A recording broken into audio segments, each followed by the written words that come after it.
Hello दोस्तों, I am Ankit Kumar from Nawasi Laharpur Sitapur. You are welcome to my YouTube channel Ankit Kumar first साल math questions. इस channel में आज हम लोग इस चैनल के माध्यम से एक हजारी प्रसाद द्विवेदी के जीवन परिचय के बारे में डिस्कस करने वाले हैं।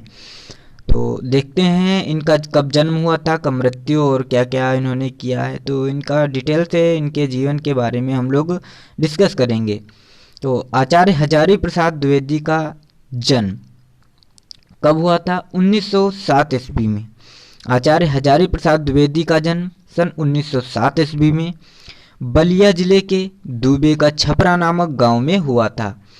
इनके पिता का नाम अनमोल द्विवेदी और माता का नाम ज्योतिकली देवी था। इन्होंने हिंदी एवं संस्कृत भाषाओं का गहन अध्ययन किया और उसके पश्चात इन्होंने काशी हिंदू विश्वविद्यालय से ज्योतिषाचार्य की उपाधि प्राप्त की। 1940 से 50 ईस्वी तक ये कवि गुरु रविन्द्रनाथ टैगोर की विश्वविख्यात संस्था में हिंदी भवन के निदेशक रहे।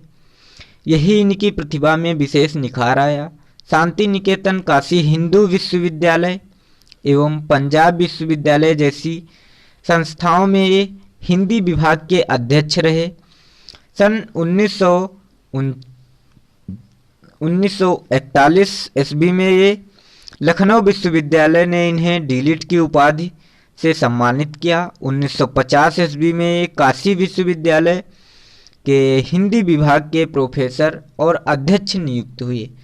तो 1950 ईस्वी में इन्होंने 1950 ईस्वी में इन्हें काशी विश्वविद्यालय ने हिंदी विभाग के प्रोफेसर और अध्यक्ष नियुक्त किए गए थे 1950 ईस्वी में। तो ये चीज़ें इनके बारे में ज़रूर ध्यान रखना। और आगे क्या है देखो, फिर 1947 ईस्वी में भारत सरकार ने इन्हें पद्म भूषण की उपाधि से विभूषित किया।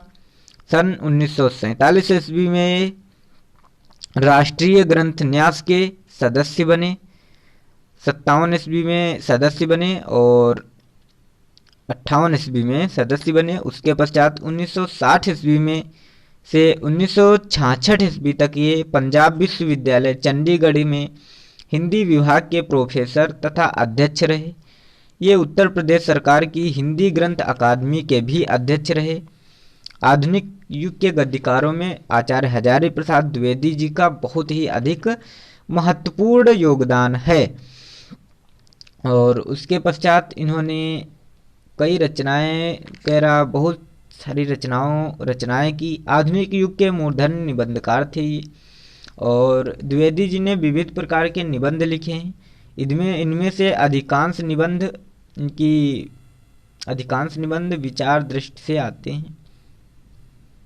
और आलोचनात्मक साहित्य के सृजन की दृष्टि से भी द्विवेदी जी का जो हिंदी साहित्य में योगदान रहा है वो बहुत ही ज़्यादा महत्वपूर्ण है। और इन्होंने अपनी जो रचनाएं की वो नवीन दृष्टिकोण से की हैं, मतलब कि नए नए शैलियों का उपयोग, भाषाओं का उपयोग और अच्छी शैलियों का इन्होंने उपयोग किया है। उसके पश्चात सन 1979 ईस्वी को इनकी मृत्यु हो गई थी। आचार्य हजारी प्रसाद द्विवेदी अनेक निबंधों की इन्होंने रचनाएं की थी। उसमें से कुछ रचनाएं प्रमुख हैं, जो कि अशोक के फूल, कुटज और विचार प्रवाह, विचार और वितर्क, आलोक पर्व, कल्पलता आदि ये रचनाएं इन्होंने निबंध संग्रह में की हैं। और आलोचनात्मक साहित्य में इन्होंने सूर साहित्य, कालिदास की लालित्य योजना, सूरदास, कबीर, साहित्य सहचर, साहित्य का मर्म आदि रचनाएं की हैं। आप स्क्रीनशॉट भी ले सकते हैं ताकि आपको कोई दिक्कत ना हो। इतिहास में इन्होंने हिंदी साहित्य की भूमिका, हिंदी साहित्य का आदिकाल, हिंदी साहित्य और उपन्यास में इन्होंने बाणभट्ट की आत्मकथा, चारुचंद्र लेख, पुनर्नवा, अनामदास का पोथा और संपादन ये तो सभी इनकी रचनाएं पढ़ जरूर लेना, ठीक है, और समझ जरूर लेना इनको। नाथ सिद्धों की वानियाँ, संक्षिप्त पृथ्वीराज रासो, संदेश रासक, प्रबंध चिंतामणि, पुरातन प्रबंध संग्रह, प्रबंध कोश, विश्वविख्यात लाल कनेर, मेरा बचपन आदि हैं। उसके पश्चात इन्होंने भाषा शैली, भाषा इनकी शुद्ध साहित्यिक खड़ी बोली बोलचाल की भाषा है और इन्होंने अपनी भाषा में बोलचाल की भाषा का यूज किया है।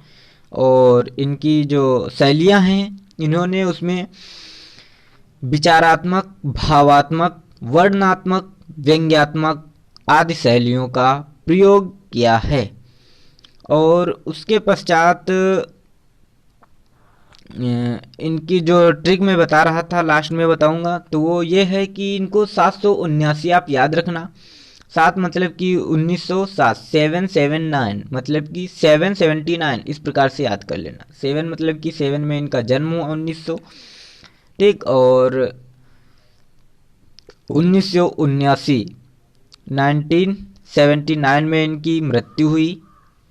तो आई होप आप लोगों को मेरी वीडियो ये पसंद आई होगी, और यदि पसंद आई है तो प्लीज़ लाइक एंड कमेंट और शेयर करना तो बिल्कुल मत भूलना, ताकि अन्य बच्चों को भी इससे हेल्प मिल सके। ओके, मिलते हैं नेक्स्ट वीडियो में। बाय।